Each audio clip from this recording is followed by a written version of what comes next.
Your teenage son finds himself in a toxic relationship, and when you try to address it, he threatens self harm. What are you going to do about it? Well, let's talk about that today on Tips on Teens. My name is Kent Toussaint. I'm a licensed marriage and family therapist, and I specialize in helping kids, teens, and families live happier lives.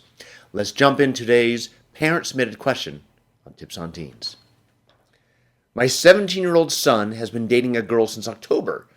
Things seemed okay at first, but by January he stopped hanging out with his friends.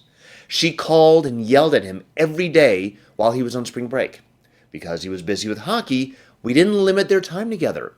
Now we've set boundaries. He can see her 2 to 3 times a week, and the other days are for family or friends. He's completely freaked out, saying our rules make him so unhappy he wants to hurt himself. We've tried therapy, but he quits after 2 to 3 sessions, saying he doesn't like the therapist.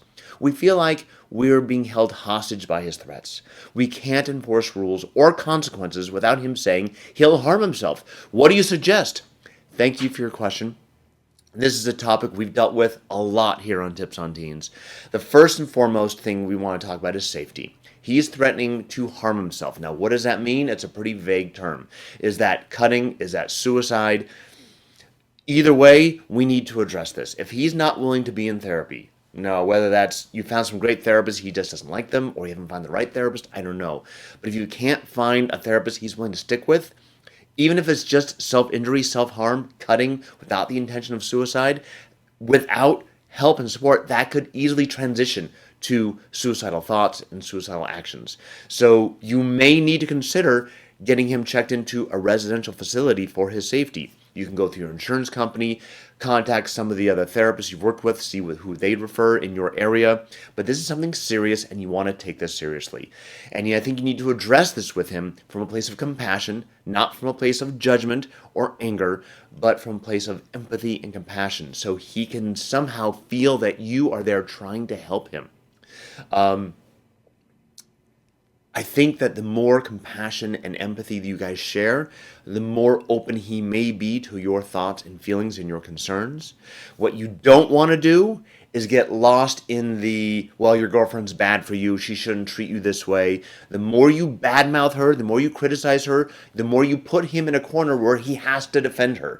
And I guarantee you, he will tell her everything you've said, which will make her hate you even more, which puts your son in this place where he has no choice, but he feels he has to be the white knight and defend her. And you don't want to put him in that situation. But you can listen. You can ask him questions about how he's feeling. Hey, if he's venting about his girlfriend, button your lip, open your ears. If you need to say anything, just say, hey, how are you feeling with this? What do you want to do? You don't want to give advice. It's really important that you do set boundaries, that he does have a balance in his life, that he does have hockey, that he does have friends, he does have time with his family, he does have time for school. If the girlfriend becomes his only source of purpose and happiness, he's going to go down a darker and darker hole. So I agree with you, he does need to have some balance. And the way to do that, hopefully, is if you can find a therapist that he can connect to, and if he can't, you may need to look into higher levels of care, like residential, to make sure that he's not going down the path of deeper self-injury and suicide. That's our question for today on Tips on Teens. Thank you for submitting your question. If you'd like me to answer your question here on Tips on Teens, please email us at tipsonteens@teentherapycenter.com. You can also join our Facebook group, Tips on Teens. Come join us. We'd love to have you there. Please have your comments, share your comments.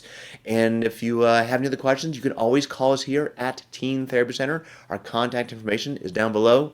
Thanks again. Have a great week, guys. Bye-bye.